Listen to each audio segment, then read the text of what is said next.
con todos ustedes. Yo le preguntaba el otro día a José Antonio cómo se justifica que un mexicano esté en un seminario de esta naturaleza, en donde la preocupación principal es la Constitución de Chile y toda su realidad social.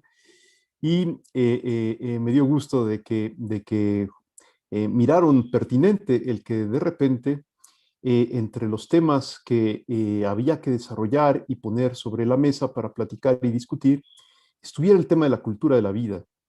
¿Por qué? Porque es uno de los temas que es fácil trivializar, que ha sido muy usado y a veces hasta abusado en ciertos ambientes y atmósferas, y que requiere una reconsideración profunda, sobre todo mirando el magisterio pontificio más reciente y la experiencia, ¿no? Además, concreta de los nuevos desafíos que hoy tenemos en los países de América Latina. Ojalá estas reflexiones que su servidor va a tratar de ofrecer, pues resulten pertinentes para que todos ustedes tengan materiales que enriquezcan su propia reflexión y les permitan también descubrir el nuevo horizonte que hoy la doctrina social de la Iglesia nos ofrece en materia de cultura de la vida. La expresión cultura de la vida es una expresión que no proviene estrictamente hablando del mundo católico. Ya había sido usada en distintos espacios y ambientes previos a que Juan Pablo II la popularizara. En algunos ambientes, por ejemplo, en que se eh, reflexionaba y se actuaba para tratar de corregir y combatir, por ejemplo, el abuso del Partido Nacional Socialista durante la Segunda Guerra Mundial, en donde fueron perseguidos una gran cantidad de grupos étnicos, entre otros los judíos, pero no solamente los judíos. eh, Aparecen de repente algunas personas que empiezan a hablar de que es necesario replantear una nueva cultura de la vida. El tema no adquiere centralidad, sin embargo, aparece en ese contexto. No es extraño que aparezca ahí. ¿Por qué? Porque la tragedia de la Segunda Guerra Mundial, de alguna manera, ayudó a la humanidad, con todo lo traumática y difícil que fue, ayudó a la humanidad a adquirir una conciencia renovada sobre que existen fundamentos anteriores al derecho positivo para sostener al propio derecho positivo. ¿Qué quiere decir esto? Pues que quiere decir que los horrores de la Segunda Guerra Mundial, principalmente los perpetrados por los nazis, también habría que decirlo por parte de los comunistas, que también tuvieron sus campos de exterminio y campos de concentración. Eh, los horrores en general de la Segunda Guerra Mundial ayudaron a que hubiera toda una generación de pensadores que, digámoslo así, nos invitaron a reconsiderar que no todo lo legal es legítimo, que no todo lo que es conforme a la ley, lo legal, es legítimo, porque lo legítimo es lo que es conforme a la justicia. Esta manera tan sencilla tal vez de plantear las cosas lo que significa es que hubo una nueva toma de conciencia sobre que la persona humana real y concreta posee un valor así de grande que merece ser reconocido y respetado por todos, particularmente en la convivencia internacional. Por eso no va a ser extraño que unos años después de terminada la Segunda Guerra Mundial, hubiera un esfuerzo internacional monumental para tratar de redactar la Declaración Universal de los Derechos Humanos, cuyo proemio justamente dice esto que acabo de decir: todo ser humano es persona, posee dignidad y merece respeto. El proemio de la Declaración Universal es muy bonito, pone como las bases fundamentales para luego ya el despliegue temático de distintos derechos fundamentales. Y la verdad es que hoy por hoy es uno de los patrimonios culturales, civilizatorios más importantes que tenemos como humanidad. Todos los papas, después de la promulgación de la Declaración Universal, lo han reconocido así.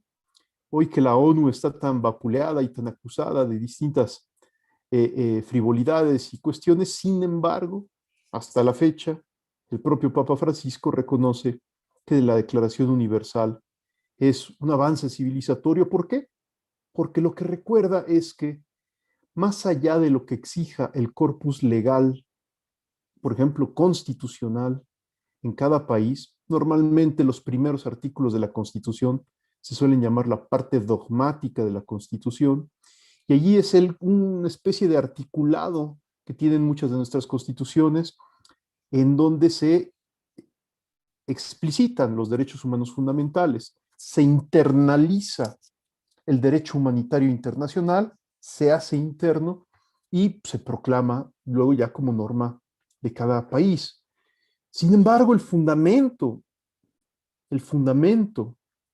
de que en esta o en aquella constitución existe el reconocimiento de diversos derechos es lo que dice la Declaración Universal. La Declaración Universal trata de ser una especie de afirmación metapositiva, es decir, que va más allá de la norma escrita, metapositiva, que está más allá de cualquier constitución, ley o reglamento, para afirmar que todo ser humano es fuente de derecho, es la fuente del derecho. Todo ser humano por el hecho de ser persona.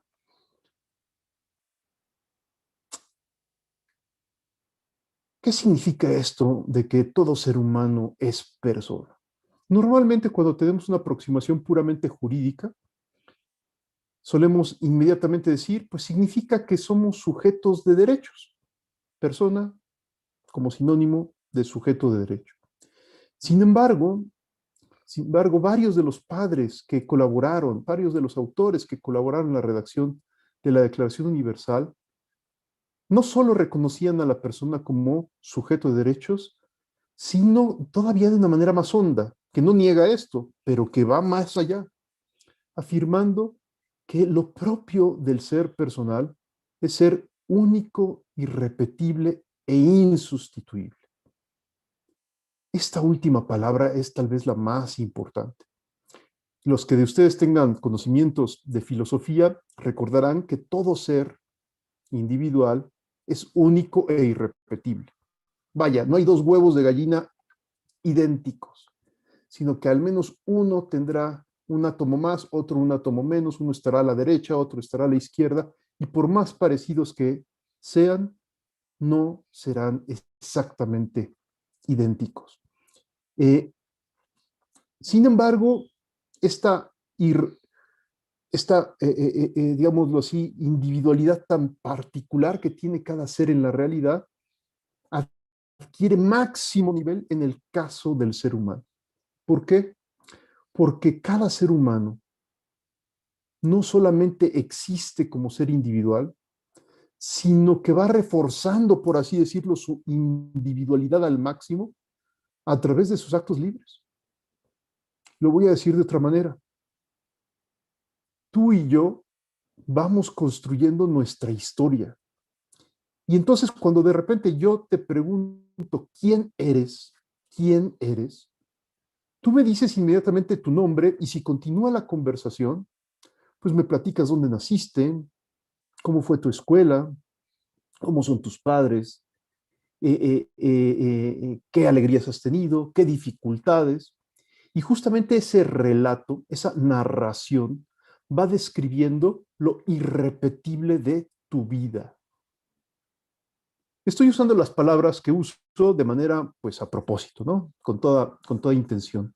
Para empezar a destacar que entonces el contar nuestra historia es contar nuestra vida, porque nuestra vida es una realidad que se narra para ser captada en su especificidad más propia. Si yo solo cuento de mi vida lo genérico, lo común, lo no muy particular e individual, voy a decir cosas sobre mí. Sin embargo, no me van a terminar de reconocer o de descubrir como un ser único e irrepetible e insustituible.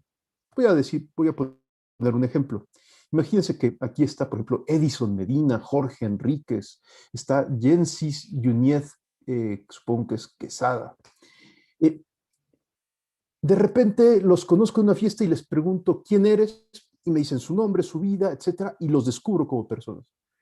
Pero si yo cometo el error, como a veces ha sucedido en algunos ambientes, de que yo en lugar de preguntar el nombre como primera cuestión, les pregunto, oye, ¿y tú qué eres?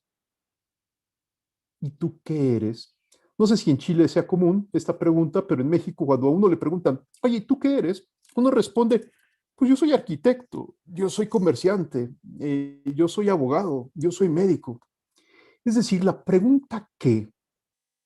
Sí se refiere a mí, pero no capta, no captura esa irrepetibilidad de altísimo grado que es mi yo personal, sino captura, por ejemplo, mi función profesional, mi labor profesional, que de alguna manera me empieza a identificar en ciertos ambientes, pero que indiscutiblemente deja mucho fuera de análisis.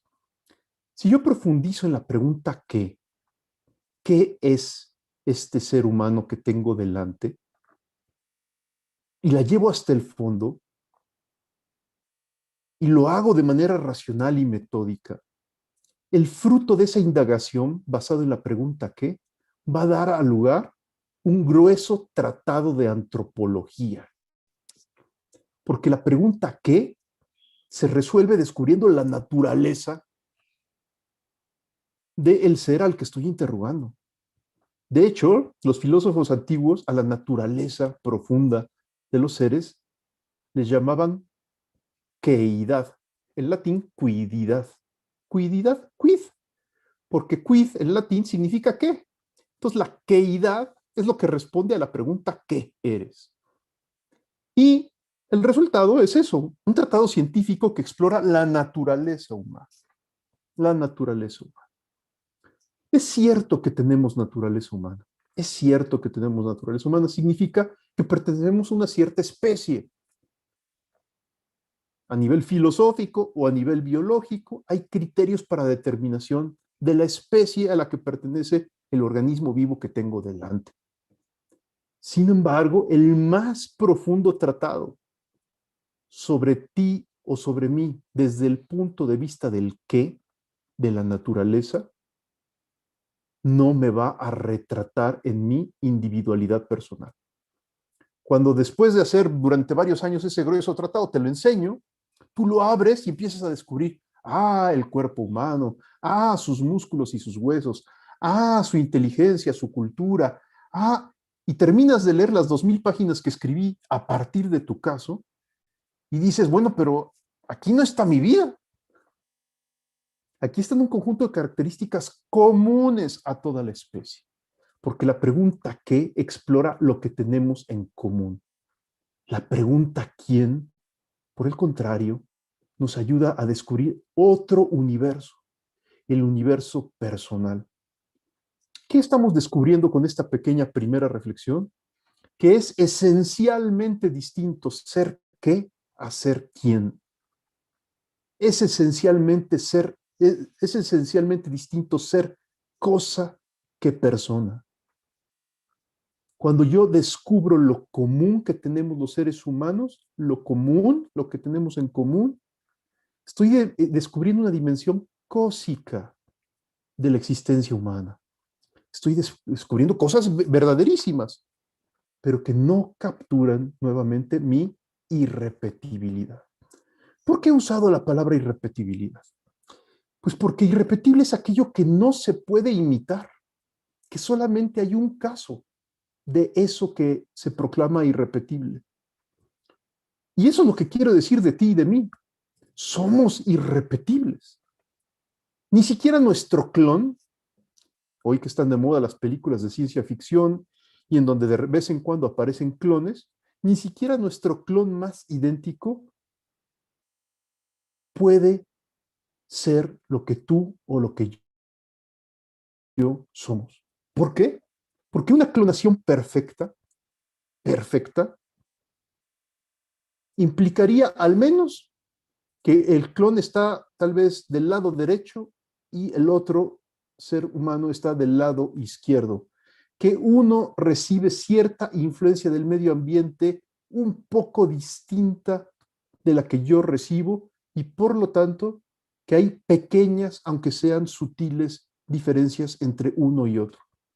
Más aún ya cuando estos dos seres humanos, el original y el clónico, crecen, pues cada uno tomará sus propias decisiones y tendrá su propia vida. Los que de algunos de ustedes estén familiarizados con cuestiones de biología molecular y les gusten estas cosas, recordarán que para que los genes de un ser humano o de un ser vivo se activen, requieren de información epigenética, es decir, de un conjunto de datos, de influencias, de sustancias, de cosas que disparan, encienden los genes o los apagan. La información epigenética de un clon perfecto va a ser distinto que el de su original porque recibirá ligeras estímulos medioambientales diversos que conforme va pasando el tiempo van siendo cada vez más distintos. Y por lo tanto, aún en el caso de un clon, habrá dos individuos personales distintos, muy parecidos a lo mejor en algunos rasgos físicos, como los gemelos monocigóticos, pero, pero a fin de cuentas, dos personas diversas, con dos historias diversas y con dos nombres diversos. ¿Qué otra cosa nos ayuda a descubrir que somos así de irrepetibles? Pues que nuestras decisiones nadie las puede tomar por nosotros.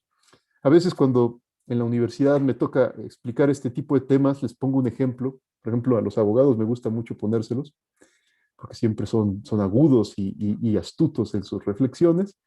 Y les pregunto,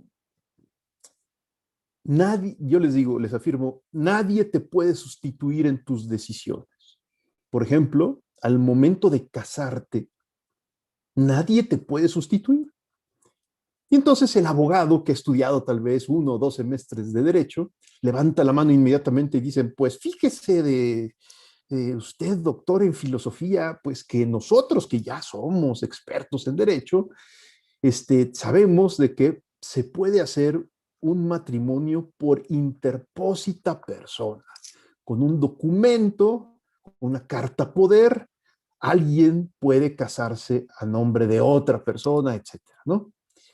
Y entonces yo les digo para que quede más clara la idea, vaya, ok, es cierto que en la ceremonia civil o religiosa, a lo mejor con algún recurso legal así muy sofisticado, se podría realizar sin la presencia de una de las partes. Pero, para que me entiendas, nadie puede ir a la luna de miel en tu lugar. Esto es